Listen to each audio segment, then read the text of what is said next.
Well, thank you, church, for being here this morning to hear the Word of God, and just to thank you on a personal note for the opportunities I've had through my internship to preach at a number of smaller churches around Adelaide, as this church has a lot of preachers, so it's given space to actually go off and visit other churches. So I'm thankful for the church's support with that, and Pastor for freeing me up to do that as well. So let me pray as we begin. Father, thank you for your word that you've given us, and I just pray today that you'll make it clear to each one of us how it applies, what we're to do, and that be for your glory. Amen. Words can wound. Words can burn friendships. Words can inflame disagreements and quarrels. I don't know if you've ever experienced the wounding power of words. A close friend of mine did in the midst of experiencing significant illness. They were overseas at the time and were making the decision as they received the prognosis, quite serious, to return home and what the options could be. And so they contacted a family member to see what the options would be. And they had a chat, and this family member happened to be with somebody else at the time, and so the family member took it upon themselves to share it with the other person. And then this other person, caring, they called up my friend's grown children and said, look, they're caring for them and thinking of them in this situation as this significant illnesses and major shake-ups going on. The problem was my friends were yet to tell their children. And so all of a sudden, this massive issue that went on for a long time and caused massive issues in the family because the children felt let down by the parents felt let down by the friend. Words can wound. Words can damage relationships. Words can inflame disagreements. Words can burn friendships. And the Bible has a lot to say about how we use our words. And I'm hoping this morning that I can take you on a bit of a journey I've been on for a few years, thinking about words and how we use words. And unfortunately, I stand here as someone who hasn't used words well. I'm unfortunately in a negative way an expert on the topic of not using words well, but I'm hoping I can take on some of the journey I've been on to help understand how we can use words better and stop this damage that words can cause to our relationships, in our churches, in our friendships, as they burn these friendships and inflame disagreements. So in considering the sides of this topic, I've chosen a couple of passages in the book of Proverbs, so I'd encourage you to turn there. Proverbs chapter 16. While you're turning there, let me say a few things about the Proverbs. So the Proverbs are a compilation of wise sayings and advice and warnings. See, God wants his people to be wise. They're not guarantees about what will happen, but they're general truths to live by. And if you're here this morning, you wouldn't identify as a Christian, we're really glad to have you here. And I hope these words will resonate with you as well, because Christians believe that wisdom is actually ingrained with how God's created the world, and so everybody can actually experience the blessing of a life lived wisely. So I want to look at two ways that our words can wound. And the first way our words can wound is through our speaking. You see, our spoken words can wound like a damaging fire. So we need to watch our mouths. And the first damaging fire we're going to see is the damage it can cause in burning friendships. So let's look at that. So Proverbs chapter 16, verse 27, we'll start with. So let me read that. A worthless man plots evil, and his speech is like a scorching fire. A dishonest man spreads strife, and a whisperer separates close friends. A man of violence entices his neighbor and leads him in a way that is not good. So this little unit here is tied together by the theme of speaking and words. That's what's going on here. And within that group, and it's not a group you want to be a part of, there's a worthless man, a dishonest man, a man of violence. It's a negative group. Within that, there's this whisperer, this person that's sharing things about others. This person that's telling, did you know what happened there? It's a negative person, and it parallels with the dishonest man. So it's very likely he's actually sharing things that are wrong and lies in the midst of that. And you see the result of that. It actually separates close friends. This isn't just like separating random person you met, but this is actually close friends. This whisper as they share things with other people. What they're actually doing is separating close friends. And you see this man who he's associated with, this worthless man, says his speech is like a scorching fire. If you've been around any sort of fire, whether it's a gas stove to a bonfire, you can only get so close to a fire before it burns. And that's the image that the Proverbs are picking up here. This image of a scorching fire is what the damaged speech can do. In our relationships, in our friendships, words have great power to wound, and they can burn friendships like a damaging fire. The next place we see this same character, this whisperer, is in chapter 26. So I'd invite you to turn a few pages.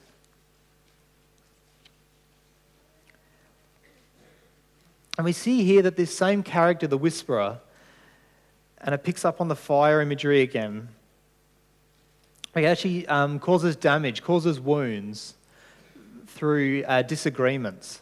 He inflames disagreements. He or she inflames disagreements. So chapter 26 from verse 20.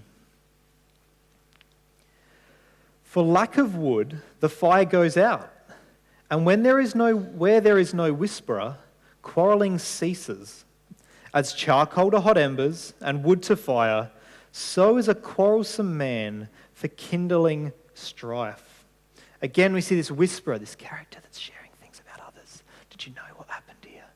And it picks up on this image of fire and wood and the idea that a fire needs fuel to go.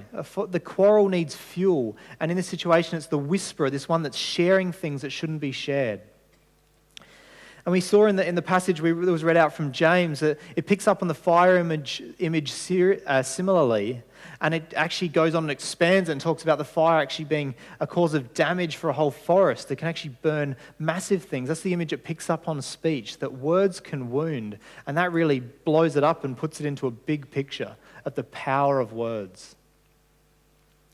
But see, this passage here, it has both sides of the equation. Verse 20, it talks about, for lack of wood, the fire goes out. Where there's no whisperer, where this person stops sharing the things they shouldn't be sharing, it actually takes away the fuel for the quarrel that's going on.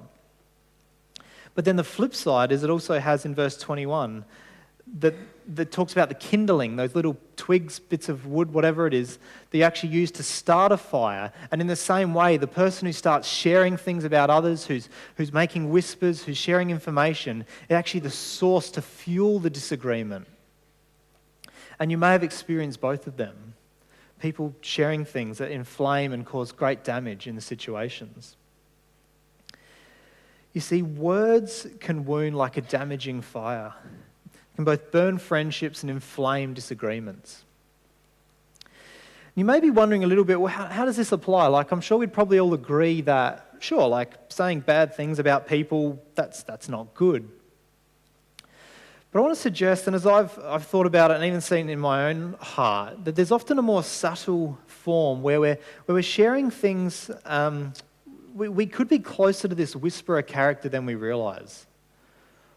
Sometimes we share things about others that they may not be super malicious, like I'm going to deliberately say something very negative about you to get you in trouble and cause damage for you.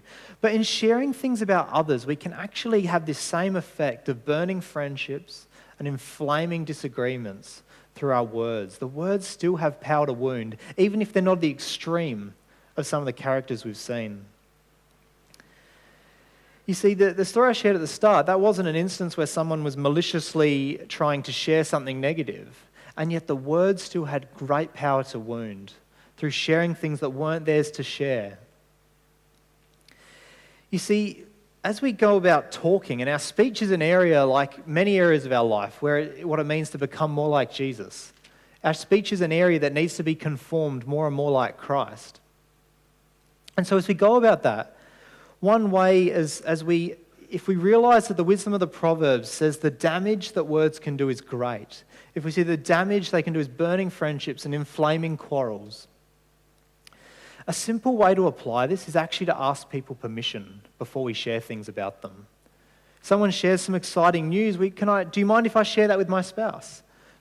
Or do you mind if I share your prayer need with my real life group? Perhaps, do you mind if I share that story that you told me with someone else who's in a similar situation? And it sounds basic, and oftentimes you answer, oh no, that's fine, go for it.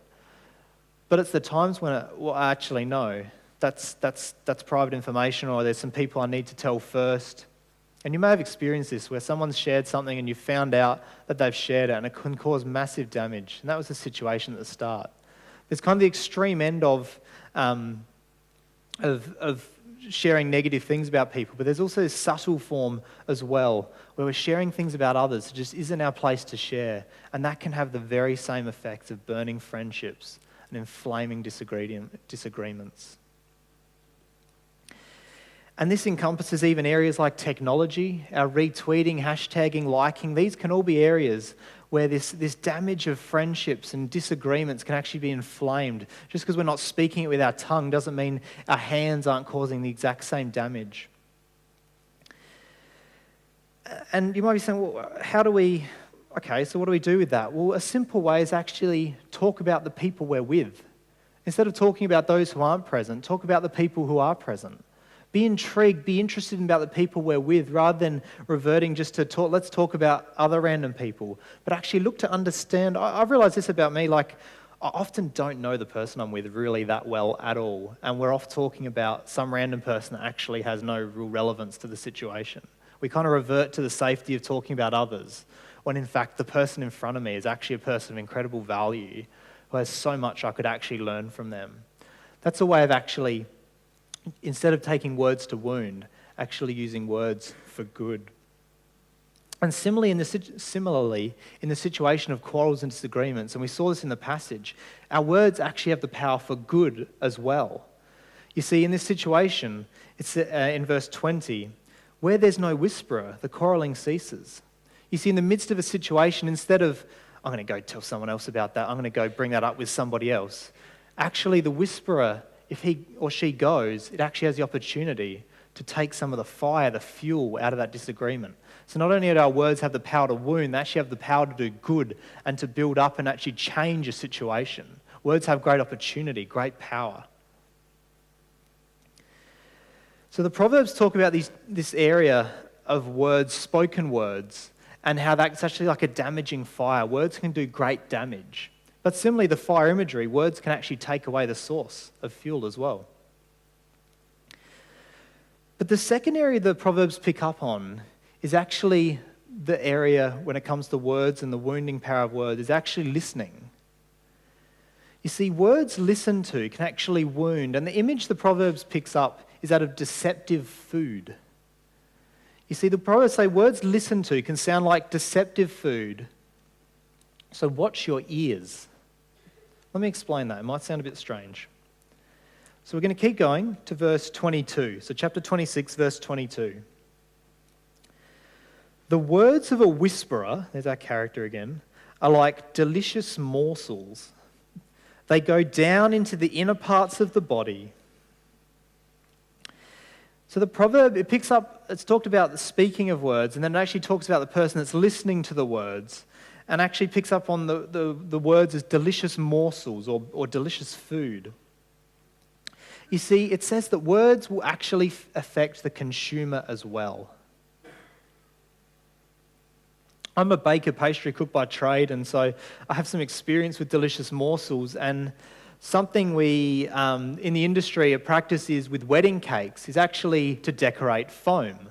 So the couple can hire the cake, it can be reused, it's a lot cheaper, but you get this quite elaborate cake. And then the kitchen out the back will have a more simple cake, so it's a lot more affordable.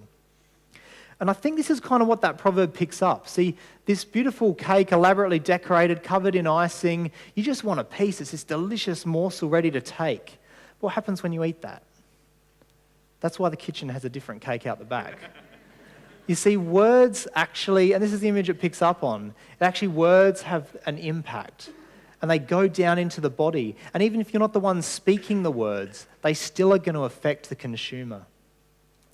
I don't know if you've ever had a situation where maybe you're starting a new job and people say, oh, watch out for this person, they're terrible and you'll hate them and you won't get along. You sort of go past and just look back and go, we get on great. But there was always this barrier expecting any moment now to I need to hate this person because apparently everyone just doesn't get on with them. But I kind of get on with them. Words, but it affects our minds. It's hard to get around that. When someone says something about someone or a situation, it's very difficult to unhear that. And so even as a consumer, and that's what this proverb's saying, it actually affects the consumer as well. Listening to what people say can actually cause wounds. And similarly, the ones speaking wounding words, they need an audience. The words have nothing. It's like the fire that it doesn't have a source of fuel. If the words are just being spoken, if I'm just speaking to nothing, it gets nowhere. But when there's a listener, that's when the words have the power to actually have an effect. You see, there's something deep within humanity that just loves to hear things about other people. And I know for me, I rarely, when I think someone's going to say something about someone, I rarely pull away, but I sort of lean in to listen or, oh yeah, tell me about that. There's just something that we just have this intrinsic, we want to hear things about other people. And it's very difficult to unhear them, but it says, the proverb picks up and says they're enticing. The words are enticing. We just want to hear them. And again, similarly, how do we address this challenge? How do we, as a consumer, as someone that's going to listen to things that often, I don't know if you've heard things just like, I didn't need to know that about that person, but now I do, and it's affected my view of them. That challenge of being a consumer, of actually listening to things. A very practical way, and the Bible talks about loving one another, especially loving those in the church. And so a very practical way is actually when it seems like, and often it's obvious, when someone's going to share something about someone else, just ask, oh, is that something I need to know? Do I need to know that story about that person? Do I need to find out that about them? Is that my information to share? Is that something either you should be addressing with them themselves or just not sharing with me? I just don't need to know that about that person. It's actually a way, if words are as powerful as the Proverbs are warning against, if this image of fire and burning friendships, inflaming disagreements is as powerful as it's suggesting, it's actually a way to love them by helping them actually check for a second, is this something that needs to be said? And they may say, yeah, it is, that's fine, I've talked to the person about it and they're quite happy for people to hear. Or they might actually, oh, yeah, maybe I should check that. Maybe that isn't something, yeah, maybe you don't need to know that. Again, these are simple questions, but they can drastically change the effect. The situation I talked about at the start, had the person, as they found the information, said, oh, I'm here catching up with so-and-so, do you mind if I share that and we pray about it? I know for a fact that the couple would have said no because they hadn't told their children yet, and so they needed to keep that information or they were still investigating opportunities. A simple question of, is that okay? And the person even hearing, oh, is that something I should be hearing? They actually would have stopped there. And the damage that it caused would have actually been stopped there. The fuel would have been gone for that situation. The kindling would never have been lit up in that situation. And you see, I think these two areas of speaking and listening, like I said, I think sometimes we're closer to the whisperer than we realise. This person sharing negative things, I think sometimes we're closer. And I confess this is an area where I know from experience, and I can speak with some authority because like I said, it's been a journey I've been going on for a few years. And as I've started to reflect and look at my own heart, and just as I've said something and looked back on it and thought, why did I share that? I've realised that often in my heart, I'm actually closer to the whisperer because my words and what I'm choosing to listen to is actually exposing something deeper than on the surface just seeming like, oh, I shared something random about someone. It's actually to the level of motives. Why was I sharing that? You see, our words and our ears can expose motives deeper than what it seems on the surface. You see, it could be that we desire superiority. It's in this subtle sharing of, oh, did you hear what happened to this person? You hear about their speeding ticket, or do you hear how they're incompetent to do X task, or all those sorts of things. Even though it just seems often on the surface like an innocent, just sharing things, random things about people. But it's actually, I was sharing that because I go, well, I haven't got a speeding ticket, and I can actually do that, and there's this subtle form of I'm better than them, and by sharing that with others, I actually get that feeling of, and I'm not talking about the super malicious, I'm deliberately saying something super negative about that person to say so everyone thinks badly of them. This is that subtle, did you hear about so-and-so? When actually that's what's going on inside me is actually a desire to feel better than them. And by putting someone else down, I actually feel a bit better about myself. That can sometimes be a heart motive behind what I'm speaking or what I'm listening to. If I can hear something, that happened to them, did it? I go, well, that didn't happen to me. It's desire to feel superior. It could be a desire for importance and being liked. You see, if I can share something, if I know something about someone, a situation, what's happening, if I can share that, then people will go, wow, you're an important person. You're someone that's got, things like, wow, that's really incredible. And so often I look back and I go, I shared that just because I wanted people to think that I was important. My desire, it wasn't I just wanted to share some information, it was actually I had a desire to feel important. And what I was speaking to actually exposed that. Or it could be a desire for value. It could be that in group situations, no one really pays attention to me, and so I have this sense of, but if I know something, if I can say something to the group, then all of a sudden people will listen to me then when I've got something to say. If I sort of talk about me, no one's interested, but if I can talk about others, all of a sudden everyone wants to hear what I've got to say. You see, our words and our ears can expose deeper heart motivations often behind what we're saying. And like I said, this is, I can say this quite easily because I've seen it so much in myself as I've just over the years just been starting to try and reflect more, and God, I hope, is working in me just to reflect more on the things I say in this area of speech, and just realize that so often it exposes a deeper motivation than what it seems on the surface. And the question, will what I'm about to say, or what I'm about to listen to, will that glorify God, will often expose this deeper motivation.